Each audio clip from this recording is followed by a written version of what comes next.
today we're going to be discussing a delicate subject, and I guess we'll call it the urban crowd. I've got another word for them. Yeah, there's lots of terms for this. This invokes a lot of emotions, this topic, and I'll ask you to check your emotions and hear me out. Whatever side of this debate you happen to be on, I think hopefully hear something new, something you don't hear every day. And this, again, if you have strong emotions about this topic, this cast is for you. Now, why should you listen to my opinions? I'm not a sociologist. I'm not an academic. I was a bouncer who worked extensively with this subculture in question.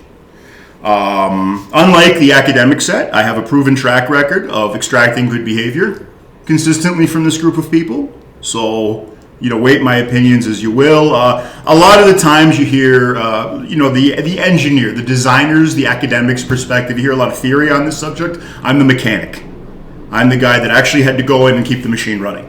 Make sure, as few people as possible died. Orwell said that if you want to know what's going on in the factory, you don't ask the CEO, you ask 10 guys working on the floor. So in the spirit of that, weigh my opinion as you will. I'm going to point out something, give you an example of a different point of view, something you don't hear as often. I'm going to talk about the policing problem, and it's not what you're thinking, whatever side of the issue you want to be on. When I saw the infamous video of the knee on the neck that sparked the Summer of Love, my reaction was shock and horror. Not because of any, implications to our culture, but because a 135-pound cop was trying to restrain a 250-pound bouncer single-handedly. The math does not work out on that. The fact that we hired a 135-pound guy and put him in a position where he had to restrain a 250-pound bodybuilder who worked as a bouncer, that's something we need to talk about. It's something we need to open up. It's Newton's second law, right? Yeah. I, again, almost never had to hurt anybody. Kind of helps, if you don't want to go to jail. And I was able to do, 15 years I bounced. I dealt with a lot of fights, a lot of conflict. Almost never had to hurt anybody. Why? I am a large wrestler. Not chair wrestling, not like hitting you with a chair steel cage, like the Olympic wrestling. That's what I grew up doing. And I did jiu-jitsu and I did judo, along with a lot of other training, specialized training in terms of restraint and grappling and position and hold and everything. And it gave me a lot of options before I had to throw a strike. Before I had to hurt somebody irrevocably, before I had to bruise more than their ego, I had a ton of options. There was a lot of things I could do before it got to a point where I had to think about throwing a punch or a kick, or hurting somebody, or twisting something the wrong way. Now, we don't hire cops with that skill set in mind. We hire cops based on, especially in Toronto, cultural knowledge, education, other factors unrelated to Newton's third law and their ability to, successfully restrain and use non-lethal force, in a way that is pleasing to a camera and is also not going to de-escalate situations so that you can't verbally de-escalate. On this note, there is one of the Gracie grandkids, I forget his name, but he runs the Gracie Barra. They do a workshop for cops. They come in and they do like a 2-week or a 3-week seminar where they get the cops on the mat and they teach them like gun retention, like jiu-jitsu for policing. And then they can go back later, or they can get body footage off cops that they've trained and show just how effective this is in terms of not hurting the suspect, getting the guy in handcuffs, and not having incidents where you have to use an extreme restraint, shall we say, that is going to invoke the passions of people who don't really understand the physics of something like that. If you think this is crazy, if you think this is like pie in the sky ideals, this is what Japan does. Yeah. If you want to Google Japanese police dealing with drunks, you're going to see beautiful judo, you're going to see beautiful jiu-jitsu, and you're going to see, notably, very little lethal force being used.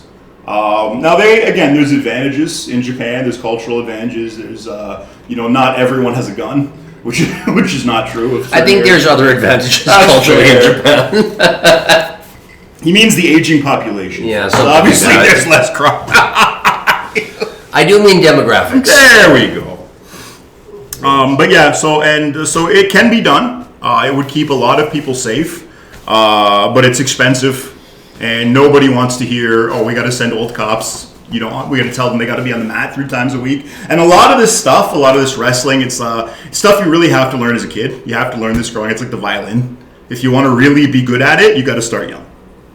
And with that in mind, you'd have to stop hiring, university grads. You'd have to stop prioritizing certain, demographics that you want represented in the police force. And you're going to have to start hiring like big corn-fed boys from Alabama who grew up wrestling. Because at the end of the day, that guy is as imperfect and as limited as his cultural knowledge might be of whatever subgroup you want to talk about. He's the guy that's not going to have to pull his gun or his baton and hurt somebody. He's the guy who's going to physically be able to hold the guy down. Yeah. When the Romans went north into the Black Forest, this is the guy whose great-great-great-great-great-grandfather they saw. Yeah, exactly. Now, I can't tell you about my qualifications. You don't get a degree or a black belt in bouncing. So I have to tell you a little bit about my story. If you're an American, this part of the story is going to shock you. But the grand tragedy of Canada is a lot of like American ideas kind of waft up here. And often they make there's no connection between our reality and the talking points that have wafted up from the States. One example, bike lanes. This country is frozen at least half the year, and we've put bike lanes all over our major cities that no one can use for 6 months of the year. But it's okay, we got rid of a whole lane of traffic to do that. And the parking that you need to supply the businesses on those streets. Anyway, my story, it's, again, going to be very alien to any American listening. I grew up in a suburb. The very few, black people that were in this suburb were pillars of the community. These were families that could trace their origins to, the Underground Railway stock, or at least that's what they claimed. And that's a little more fiction than fact. Yeah, you always need a good mythos. But these were integrated people. We're talking about business owners. The guy who ran the bait shop that I grew up with, the public official in charge of public transit, was a black guy in my hometown. When I grew up, if there was a black kid in school, you just assumed that his or her parents moved here from Trinidad to go to med school or something like that. Yeah, in Canada, if like some little town didn't have a doctor, they would go to like Nigeria or Trinidad or India and hire a doctor and bring them to that little town. And so the immigrants were very high class, very well educated, very, very likely to integrate successfully. They acted white. Yes, and they expired. But these were, again, like any well-educated immigrants do better, and that's what we selected for. So I just thought that like racism was just some weird thing that existed in another world, and you'd have to be so foolish to take stock of these racist stereotypes that kind of floated up through the media. Then I decided I was going to go to school in Toronto. Well, that's why we hate them. And I started bouncing. And I met for the first time in my life the urban crowd. Now this is I'm going to clarify, this doesn't map neatly onto a natural demographic. This is an urban subculture that exists, that is predominantly black in many cases, but it's certainly not always the case. Anyway, we'll talk a little more about that later. I was coming out of the punk scene. I'd been a bouncer in the local punk scene, in my hometown's punk scene, and I got an offer you couldn't refuse to go work in the entertainment district. And I had to start dealing with the actual nuts and bolts of the working poor of a major city. There were the odd black kid in the punk scene, but it wasn't a big deal. These were, again, the kids of middle-class professionals or richer. And it was pretty simple. You'd walk up, you'd be like, hey, bro, anybody brought up the bad brains yet? No? All right, awesome. And yeah, it was, that's how you did it. But I very quickly figured out I could work with the urban crowd. Like the actual, like we call them urban jams, euphemistically. And again, how did I do this safely? How did my white, chubby, middle-class butt, work these jobs safely? And I'll say it's like working with alligators. It's a very rigid culture. And once you kind of learn the rules, you can do it safely. An alligator's always going to react in the same way to the same stimuli. The urban crowd is very, very similar. One thing you got to understand is it's an honor culture. In a bizarre region of northwestern Europe, it's understood that like your worth doesn't come from how people treat you. Your worth comes from internal qualities, intrinsic things that you have in you that gives you your worth. In most cultures, your respect, your worth is determined by how the people around you are allowed to treat you. So if you abide disrespect, everyone's going to disrespect you and mistreat you. So you're dealing with essentially like a room full of Sir Lancelots ready to throw down the gauntlet and challenge you to a duel at the slightest perceived disrespect. And that's the other weird thing. This is a weird quirk of this culture. Violence elevates your social status. So if I get violent around my freaking Quaker bred family or in my hometown, I'm going to lose face. I'm going to look like a violent idiot. In this culture, among the urban crowd, violence is like, you put that on a pedestal. This is why they rap about it. This is why they're very forward about the crimes. This is why you see criminals, going on TikTok and getting interviewed while they're on the run from the cops. It's because this elevates their social standing. Well, if you're below a certain age and you're too young to remember the Boondocks, just look up on YouTube Boondocks Ninja Moment. It's not the word ninja. It's what word I'm talking about. Ninja with the hard R. Yeah. If you understand. Yeah. One thing I'll say, and this is interesting about the urban crowd, everything is a negotiation. You are always in a negotiation with them. And to effectively negotiate, you need credibility. Now, credibility in an honor culture means you're a credible threat. And this is why they're all so desperate for street cred. Now, again, I pointed out my kind of softly bred middle class self. I didn't grow up in the hood. I didn't have respect from growing up on the block. But I did get into a fight with a group of gang members, and one of them got suplexed, and he maybe got suplexed into his buddies. And there was, from then on, it was, it was understood that you weren't backing down from the polite white guy. You were backing down from suplex guy. And that's much easier to honorably retreat from someone who's a credible threat than from somebody who hasn't earned respect. So this is one of those situations where a little bit of violence early on prevented a lot of violence later. So there's a World War II lesson in there for you if you look for it, but that's more or less the thing. So if you're going to judge me for suplexing the guy, understand that I used the credibility born of that brutality to effectively deal with this crowd and de-escalate a lot of situations. Now, it wasn't all violence. Violence is a scalpel if you want to effectively deal with this community. My other half, or the other big part of my skill set was courtesy. Because I was very, very courteous, because I was polite and I treated everybody like a customer and I tried to respect everybody, there was that enabled, it was like the carrot and the stick. It was which way sub-Saharan man. Do you want to fight, or do you want to politely work things out with this guy? And most of the time they wanted to politely work it out with me, and I didn't put them in a situation where they had to get violent. Even if they don't want to get violent, even if they know they're going to lose, culturally they have to get violent if you do certain things, because they'll lose the respect of their community. Now, on one of my first nights at this club, courtesy really saved me. I had this guy with grills, and not somebody with achondroplasia, if you understand, but a very small person.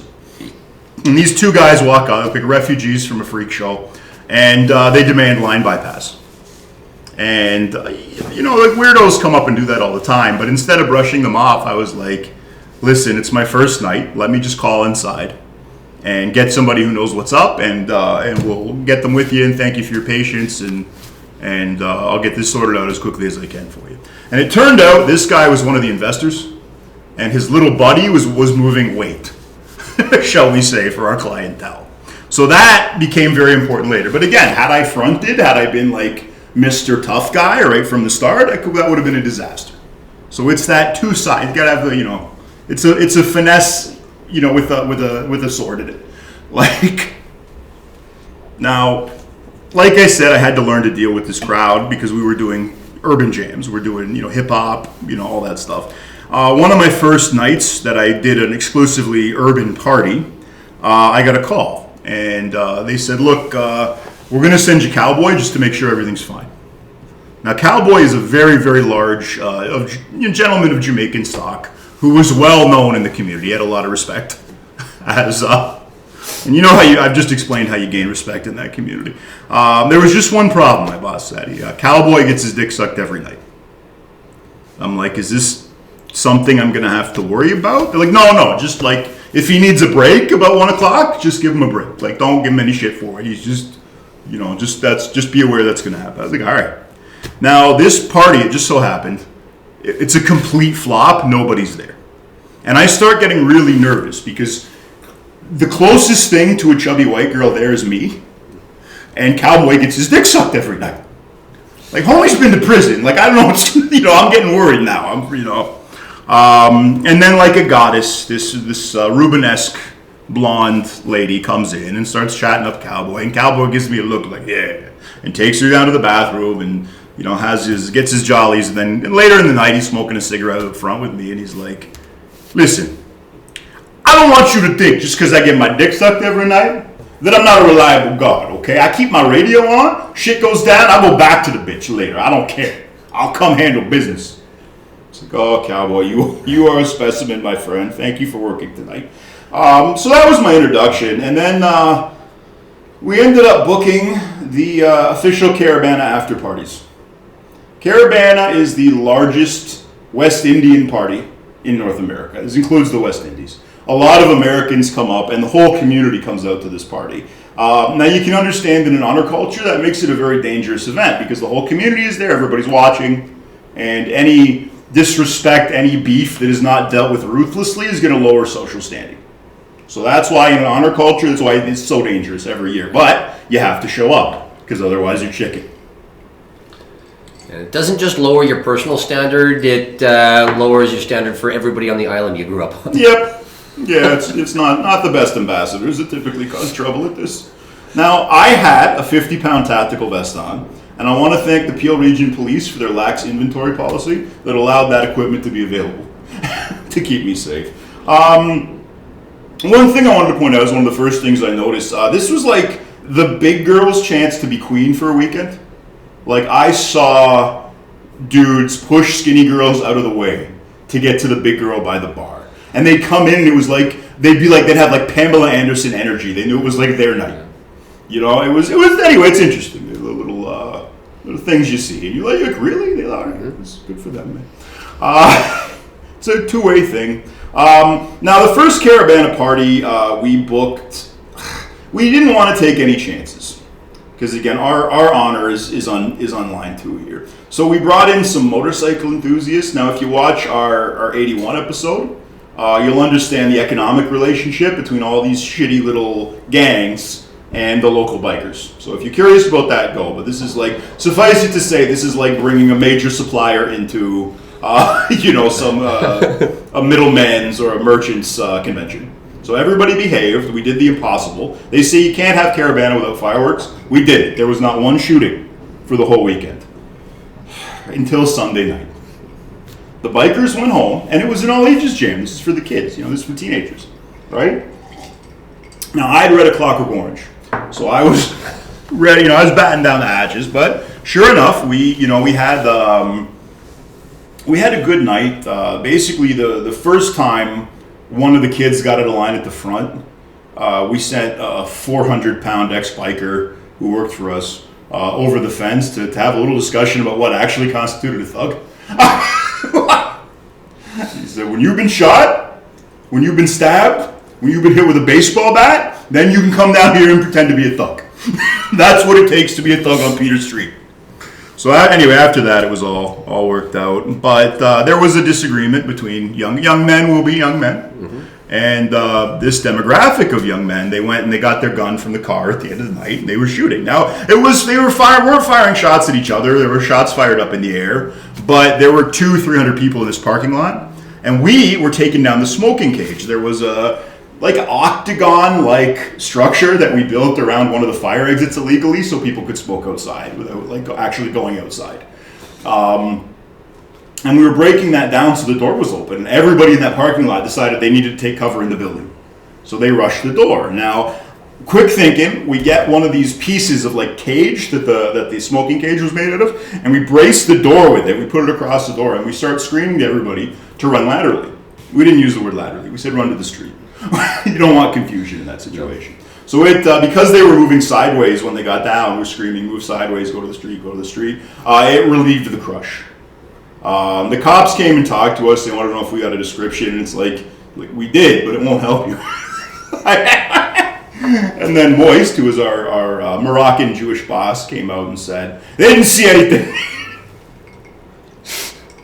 Bless Moist's heart. He was worried about the reputation of his club. I went to this man's club one time in my life, and I was 10 feet away from a shooting when it happened. Yep. Yeah, and he thought, in his heart of hearts, he thought he was running the Ritz-Carlton. He was just...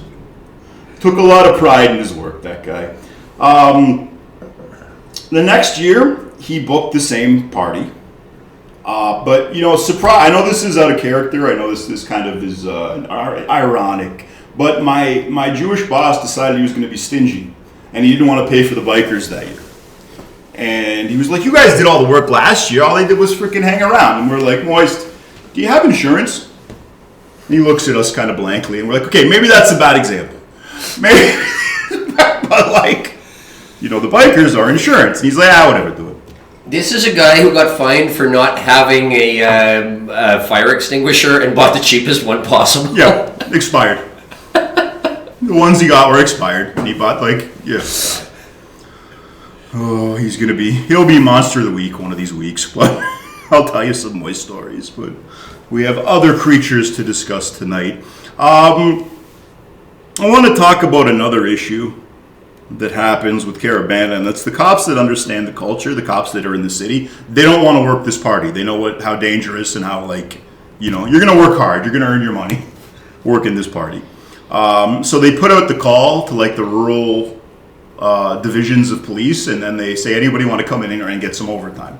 And you can think about the mentality of some hayseed cop who's never been face to face with the urban crowd, but he wants to go to the city, and it's they want to get into a fight. They want to prove how tough they are. And because their sergeants are not there, they're not very well supervised. So we get a couple of these guys in the bar, and they want to come in and inspect the place. Now, you're not legally allowed to not let cops in your bar in Canada. So we assigned two of our, two teased big Sikh guys to walk them around. And they start giving people shit about smoking weed inside. And it escalated with one group. There was a group of guys at a table, and they were trying to fine them and give them shit for that. And one of these cops, according to the Sikh guys, dropped an N-bomb on these guys with the hard R.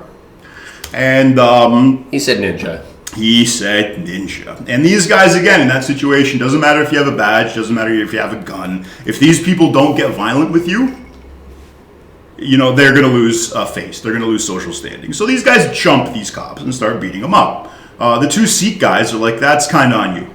You don't it's like if you just went up and put your head in the alligator's mouth and brushed it around to get that. Okay, you want to be stupid, you be stupid, right?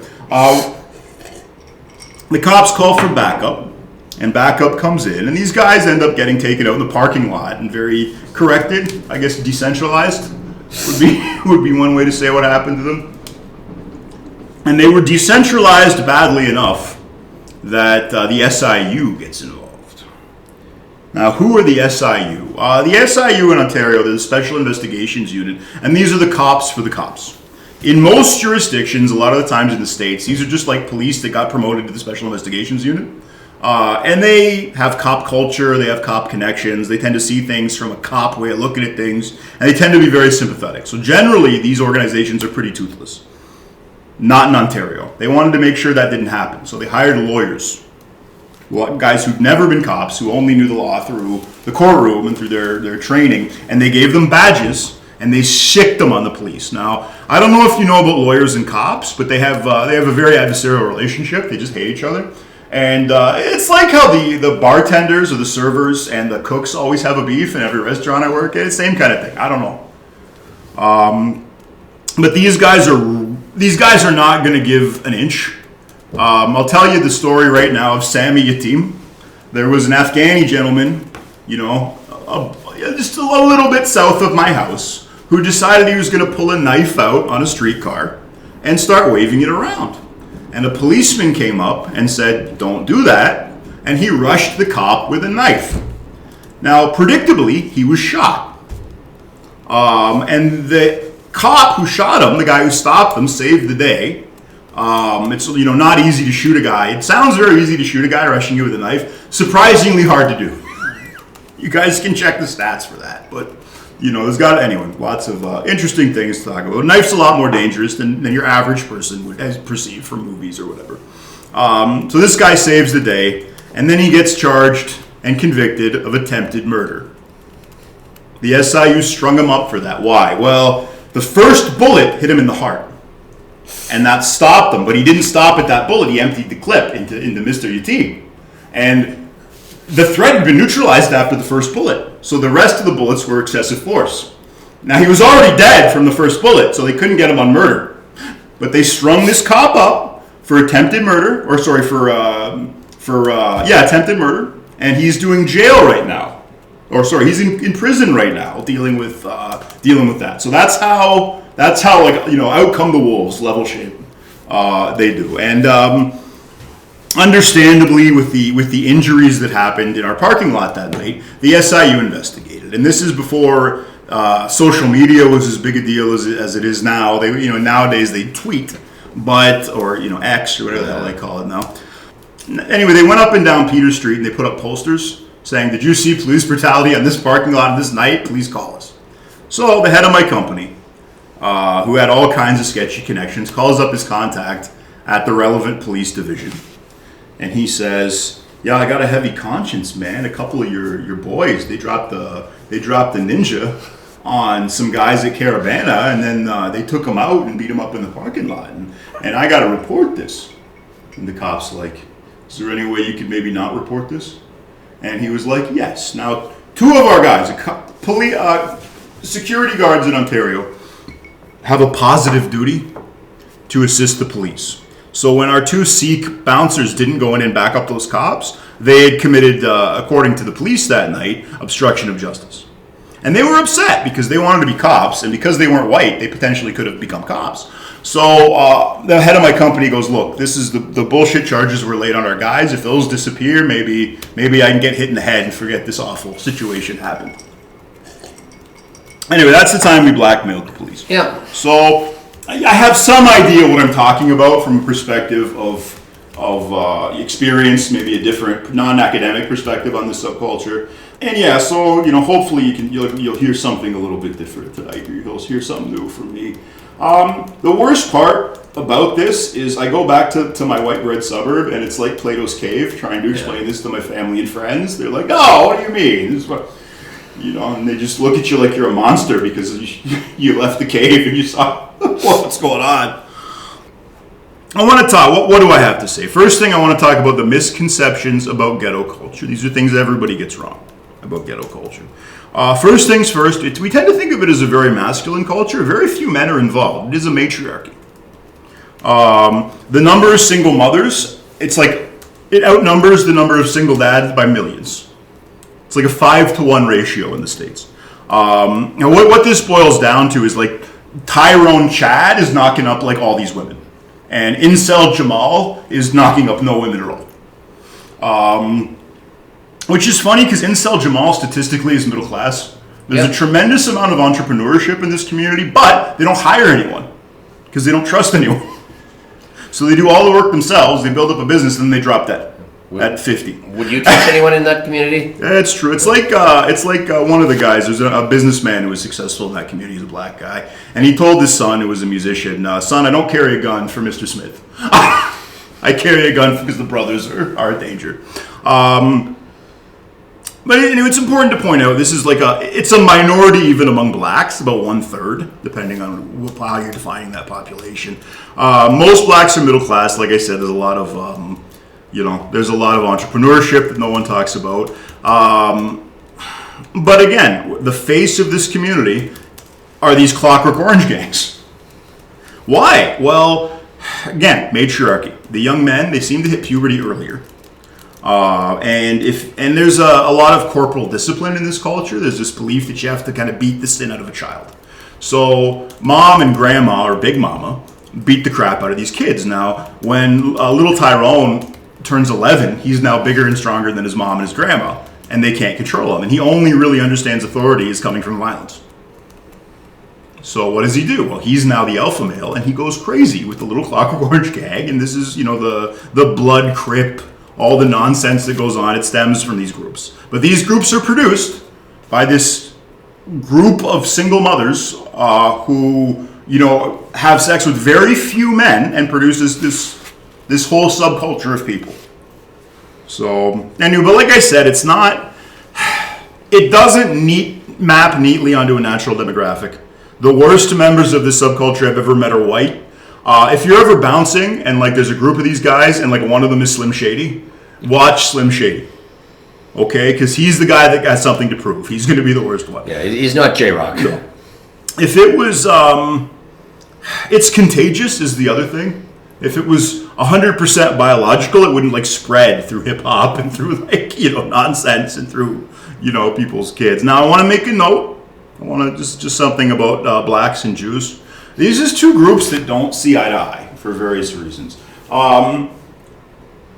For blacks, it's the Jews are kind of seen as not only are they white, but they're the final boss of white people. Whereas most middle class, upper class Jewish people tend to see themselves as an oppressed minority, and they expect kinship with this fellow oppressed minority, and that doesn't work out. If you want to go and if you don't believe me, guys, go get your hair cut at a black barbershop and just ask them what they think of the banking system and who runs it, or just give a slight prompt, and you're going to hear stuff out of you're going to hear stuff out of the protocols. Freaking anyway, so that's a steep learning curve for certain classes of people to run into these guys and find, oh wait, I'm the oppressor? I thought we were both being oppressed. For even that, you think I'm privileged? Yeah. Just because I'm rich, but you have no idea how few women were at my bat mitzvah. Anyway, now moving on. I have to do something I really don't want to do. I'm not doing this to be an edgelord. I'm not doing this, to get clicks or be controversial needlessly. I have to do a critical analysis of BLM. And I have to do a critical analysis of BLM because it has a body count. A lot of black people have died in the wake of BLM. And it's sad to me understanding this community because these are clearly everything pushed by it is white academic ideas in blackface.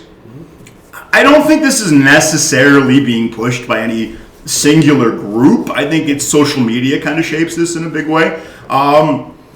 When people are clicking, when middle class people are upvoting things and leaving comments, it's not on Tyrone's Facebook page. It's not on his SoundCloud or whatever rap thing. They're not uplifting that.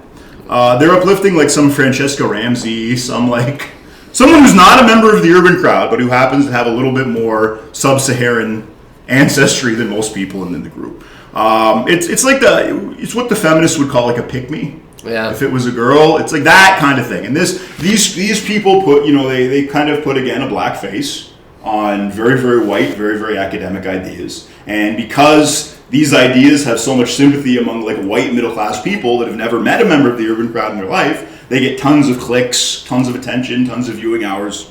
And that's kind of how I think the moral panic that was BLM was shaped. But these ideas didn't come from the ghetto. And I will prove it now, I hope. The first thing I want to talk about is there was a big push to end racist humor. In the 90s and the early 2000s, there was a lot of racist humor, and we were getting along much better. So square that circle.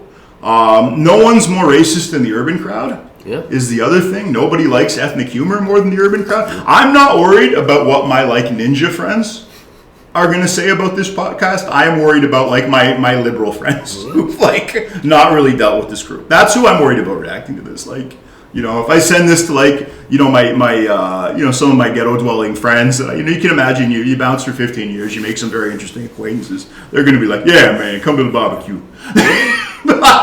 So, but anyways. They'll be yeah, I hate ninjas too. Yeah, pretty much.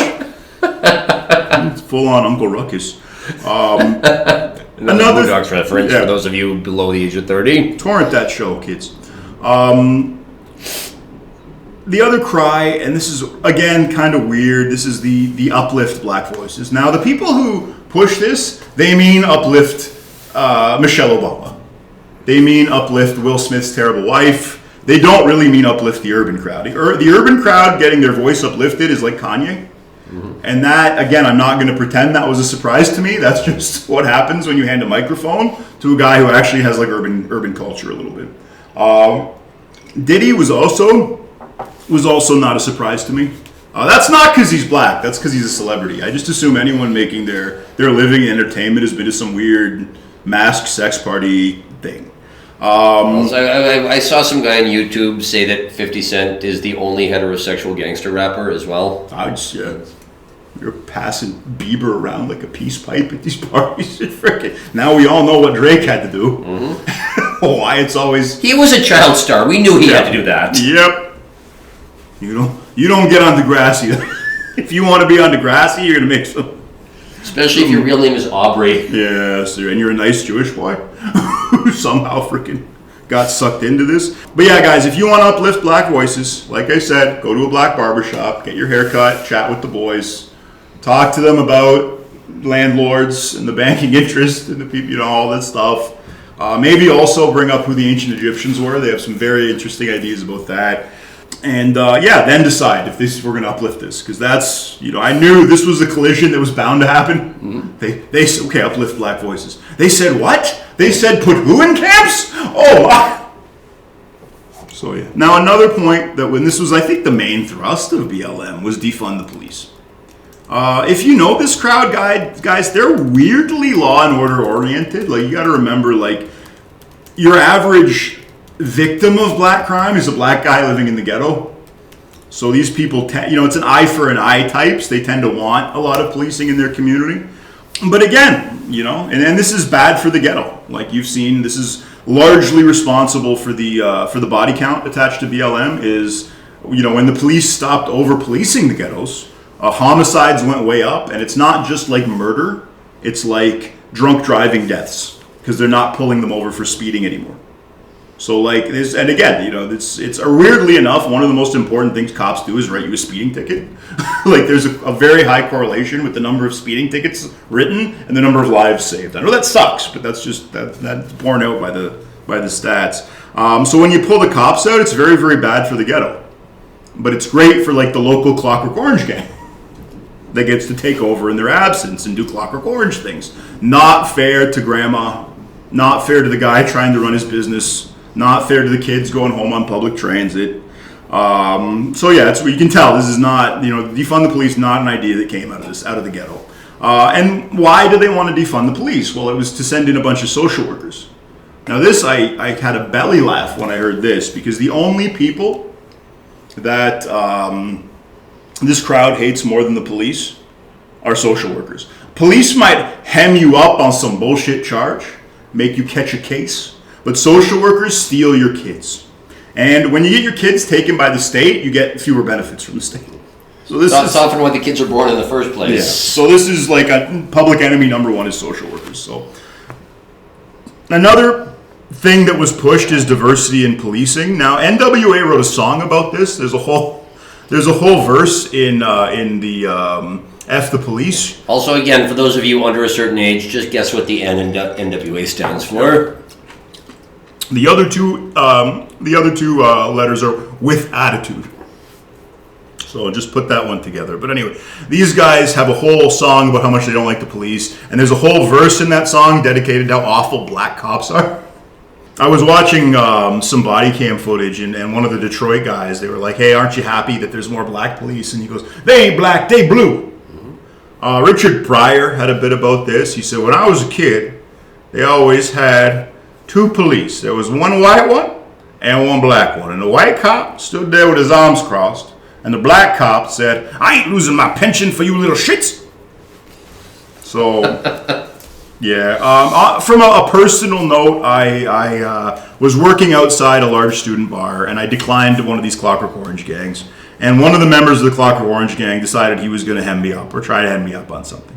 So he calls the police, and he says he wouldn't let me in because of racism, and he's being a dick and he assaulted everything, right? And the cop that ended up responding was like, black cop out of Central Casting, like bald head, like just ready, just perfect example of a black cop. So this guy's eyes light up and he goes over and he goes, he's not letting in black folk. And he called me a ninja. Cop does not miss a beat. Looks at him and goes, will you be the ninja? Just on a general note, there is animosity between like service staff and black people. The reason for this is black people tend not to be good tippers. The worst offenders, the people least likely to want to serve a black table or a black patron, are black staff, in my experience. If anyone's going to have the least amount of tolerance for ninja nonsense, it's like, people who understand that community and that culture.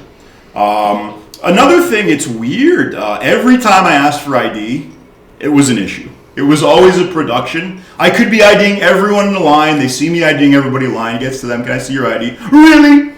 Come on, man. It's like, buddy, look behind you. There's 300 people standing in the cold. Can you just hand me your piece of plastic that you have in your wallet so I can move this line? No, okay, let's song and dance for a bit.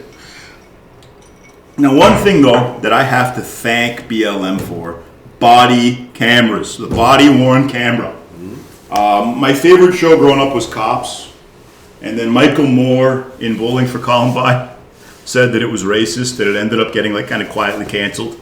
And now I go on YouTube and I can just watch all the police footage I want thanks to the body camera. Now I want to point out, this did not expose a lot of corruption and brutality on the part of the police.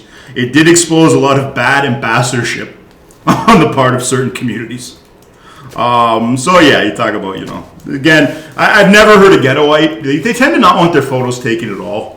Members of this subculture, that's like evidence to them. If you're talking about putting a camera on every cop to turn their, their least dignified moments into YouTube clicks. Again, this is clearly not something that came out of that community. Now, where did this subculture come from? What are the origins? There's a lot of ideas. Hopefully I'll give you something that hasn't been ground into the ground yet. One kind of interesting idea I read is it's jazz music's fault. Basically, I don't know if you guys know about the humble origin of jazz, but just like how Lady Gaga came up and Madonna came up working bathhouses in New York, a lot of jazz musicians came up working and growing up in whorehouses. If you were like the daughter of a prostitute, you'd become a prostitute. And if you were the son of a prostitute, you'd become like either a pimp or like somebody who entertained or a bartender or something related to this industry. So they had kind of pimp culture. It's like in New Orleans, red light district stuff. And you had all these young Negro men come north during the Great Migration, as they call it. And they're left kind of, without culture, and these touring musicians come in, and how are they at? Well, they're going to inject pimp culture in. You see this today with like modern hip hop. It's to the point where like criminals have to write a song. Like there was a guy recently, he had one of his girlfriends, he had her dead in his freaking car. and he was writing songs about this, and then they found the body. But that's because violence elevates your social status in this community. So if you're going to do something violent, freaking Barbecue in Haiti, he's got a SoundCloud. Like he's got to tell everybody about what he's doing. It's like one of those old weird kids movies where the bad guy leaves behind clues about what he's done. Yep. No, exactly. So that's one idea. There was because of where jazz music came out and how fundamental that was to urban culture. Maybe that that somehow made pimp culture be very very relevant. Another idea, this is pushed by Thomas Sowell, is that it's Scotland's fault. Might be. Yeah, basically, the Highland Scots especially had a very unique culture before they were literate, and this is another culture where violence, elevated your social status. And if you read the description of the Scots and the Northern English people, it's hard not to see parallels between them and members of the urban subculture in question. Now, this culture was transmitted kind of to the American South, and then via that cultural avenue, it was then this culture was transmitted to the slave, right? If you think about like the Southern gentleman who's going to challenge each other to duels, If you think about that, kind of stuff. And there's there's a book. The book that he wrote about it was called Black Rednecks and White Liberals. So yeah, there's a lot more common ground culturally between rednecks and the urban crowd than you might think. And this is if you watch any documentary about the opioid crisis, there's going to be one part of it set in Appalachia. Just close your eyes and listen to the people talking, listen to their accent. Yeah, it's uncanny. Yep. And this is West Virginia. They've never met a black guy in their life. Yep. So that's that would explain. That's one of the better explanations I've heard for it. Now I want to talk a minute about epigenetics. Basically, this is non-genetic things that cause genes to express differently. If you grow up in a poverty, or if you're exposed to certain stimuli, your genes are going to develop differently than your genes might develop in a better environment. There's a whole science about it. If you're curious, they still study like the Dutch hunger winter. Even 3 generations after the kind of an artificial famine in the Netherlands, there's still genetic effects that they're seeing. They're still seeing, even 3 generations on from World War II now when this happened.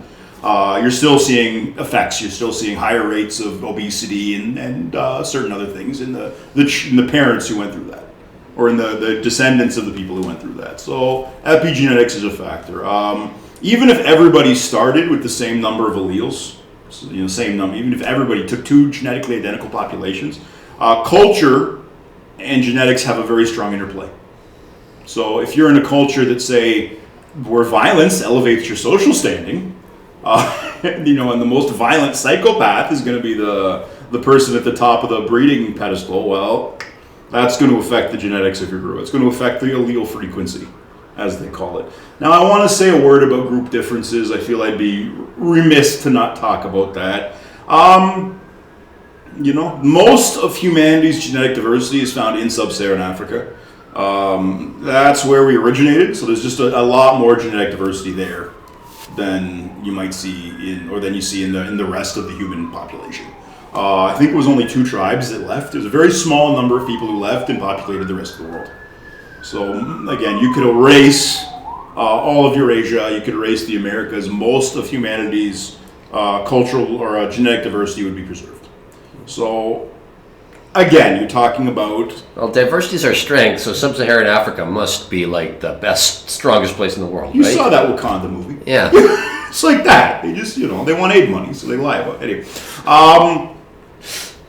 But anyway, that's part of it. Now, I'm not a geneticist. This is way, way too above my level to parse out and speak meaningfully about. And the people who try to speak meaningfully about this, they get destroyed. Like, even if they have a Nobel Prize in genetics, like RLP Homie, who freaking wrote the bell curve. And he was really nice about it. He was like, look, these populations have different IQs, and we shouldn't expect the same outcomes based on the IQ difference. And we know IQ is heritable, but that doesn't mean that there aren't many intelligent members of this population. He was really, said it as nicely as he could, and they crucified him. It was to where he had to sell his Nobel Prize, and he recently died in friggin' obscurity. And the obituaries were like, horrible racist drops down. Like, he's a biologist. Yeah. Homie's gonna have some ideas. When I was a kid, it was the right-wingers who wanted to ban biology. Yeah. And now it's the left-wingers that don't. It's fascinating. These powerful ideas get in the way of freaking dogma time and time again. Now, I want to talk about something you're not going to hear a lot about, and that's solutions to this problem. Not a final solution. Don't get ahead of yourselves. I'm going to talk about some of the potential solutions that I've mused on while dealing intimately with this group of people. A big problem is de-streaming. What's de-streaming? Okay, so in a sensible country like, say, Germany, they give kids tests when they're like 10, and then they determine from that test who's going to be a doctor, who's going to be a plumber. Hans will keep the lights on. Well, they don't have midlife crises over there because they don't feel like, okay, I chose the wrong career. No, they were assigned a career at 10, and then the rest of their education is specialized. If Ludwig will be the frickin' lineman, Hans is going to be a mechanic, and you're streamed into that. You're taught how to do and if you go farther east of Germany, you're streamed at 6. Yep. Exactly. So we don't do that in North America. It was determined that it was racist to test kids' IQs and stream them accordingly. So basically what happens is now in Ontario, right to grade 10, we're talking 10 years of education at the public expense that is essentially wasted for the top 10% of kids. When you de-stream kids, when you put everybody together and just teach an average curriculum, when you don't specialize, you don't take the top 10% and give them enriched activities, they fall apart. The profoundly dumb kids are buoyed up a little bit. The middle of the road kids are buoyed up a little bit because the curriculum's centered on them, but the top 10% get screwed. And it's worse than that if you are from a community that is, maybe is producing Clockwork Orange gangs, or even like rednecks. Like I went to school, I was de-streamed in grade 9, and my high school was the one where if you had a little town outside of my small city that wasn't big enough for high school, they would bus you in, sometimes from up to an hour away. So there were a lot of like very rural 17-year-old kids waiting for me in my grade 9 class who were still trying to pass grade 9. And they weren't terribly interested in academics, but they were very interested in stuffing me in a garbage can every day. So, and again, that's like my experience. You can imagine like a smart kid growing up in a ghetto school and what happens to him and how much his education is disincentivized by his peers. It's a tragedy. You lose a lot of talent. And why do people do this? It's slightly cheaper. It's cheaper to de-stream kids. They want to spend less money on education. And, well, if we don't produce specialists, well, that's kind of the next generation's issue. That's an issue for beyond our 4-year term. So we'll deal with that in 20 years when these kids ripen and we don't have any fucking engineers or lawyers or doctors. One thing I've mused about is these kids, post-puberty, they relate much better to male authority. There are kids who would toe the line for me at an all-ages urban jam who I know did not respect their teachers at all. Dads on duty, they would bring in, like some of the kids that have dads, they would bring those dads into the school and they would kind of just, diffuse situations, and violence went way down. On an unrelated note, when an elephant is in must, a young elephant, the only thing that will snap him out and get him to act right is a bigger, more dominant elephant.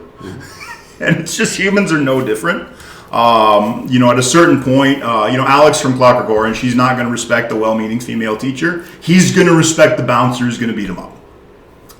So I don't know. We can do this one of two ways. We can hire physically imposing teachers, or we can pair each teacher with like a doorman, and figure that out. Call it Ninja Be Good School. I don't know. One thing I want to bring up is domestication syndrome. For whatever reason, when you select for pro-social traits in an animal, they tend to turn white. I don't ever want to say that the Mormons are right about race relations and their ideas about it, but it's something we might have to deal with. It's a potential confound to an editing of our genetics to kind of solve any problems there. Why do I care? Well, I care because of the story of Scotland. Okay, it was the Somalia of Europe. There was no group more savage than the Scots. They were known for flaying their enemies and tying their skins to the roof of their houses to show everybody that they'd skinned their enemies. But they were too lazy to skin their horses when they died to get the money from the horse skin. So, it was a beautiful culture. Anyway. Yeah, we did a whole episode on that, by the way. Yeah, it's great. It's the Braveheart one. You're going to love it. But yeah, it's this savage group of people that were an expense, that were so much trouble that the Romans built a wall across the whole top of Britain to keep them out, and then decided one wall wasn't enough and built a second backup wall in case they came over that wall. A fire, eventually what happened is a fire and brimstone preacher went in there and said, "You're all going to hell." Including the Queen. Yeah, including the Queen. Why are we going to hell? You cannot read. Means you cannot read the Bible. What chance do you have? You're sinners in the hands of an angry God. Sinners in the hands of an angry God was Jonathan Edwards, not John. But same shit. Same thing. They're both Calvinists. They both believe in predestination. Yeah, radical fire and brimstone Christianity. And that scared the Scottish peasant into saying, okay, we better learn to read so we can read the Bible. And a generation later, they were producing the steam engine, they were producing Adam Smith, they were producing life insurance. Yeah, they figured out how to use the math to make life insurance work. There's just a ton of contributions from this very, very small group of people. In my experience, there's savages and savage peoples. There's a utility. They're very utilitarian, and that, when harnessed properly, when given the right context, can mean a lot for our species in terms of advancement. So who knows, right? Who knows what could come out of a community should there be cultural change? But I want to tell you guys, usually cultures don't change. No. That's not the rule. That's the exception, not the rule. Now, I want to talk about, because this touches on the tragedy of Bill Cosby. Was there anyone who was doing this? Was there anyone who was going into the ghettos and saying, y'all don't spend $1 on education? There was. His name was Bill Cosby. What happened to him? Well, he got Me Too'd. So, there's an alternate universe where he was not Me Too'd and maybe things change, but that's what we need. We need like a Kanye West to be like, the tribe don't want you to read. No, I agree that Bill Cosby may have greased the wheels a little bit, but what were those women doing on his hotel room? Well, and I want to point out, they got Bill Cosby, they did not get Charlie Sheen. Yeah. Tell me one thing Bill Cosby did that Charlie Sheen didn't do 100 times worse. And one is he told blacks to get educated. Yeah, exactly. He did go on Alex Jones' show and talk about who might be behind 9/11. So that's Charlie Sheen's contribution. Oh, and he was dumb enough. There was like a fake Japanese snuff film, and he saw it and he thought it was real, so he called the FBI. The FBI investigated it. Anyway, that aside. Now, I want to end with a moral and a takeaway. The moral of this story, I hope, is that you don't have to be the same to love and respect each other. There's a line in the Bible that says, I made you different so you may know each other. And for me personally, it's like our differences are what gets me out of bed in the morning. It's what makes humanity interesting. And if we're not allowed to talk about our differences, it's how can we know each other?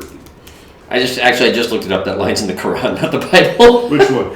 I made you different so you may know each other. Okay, a stop clock. Okay.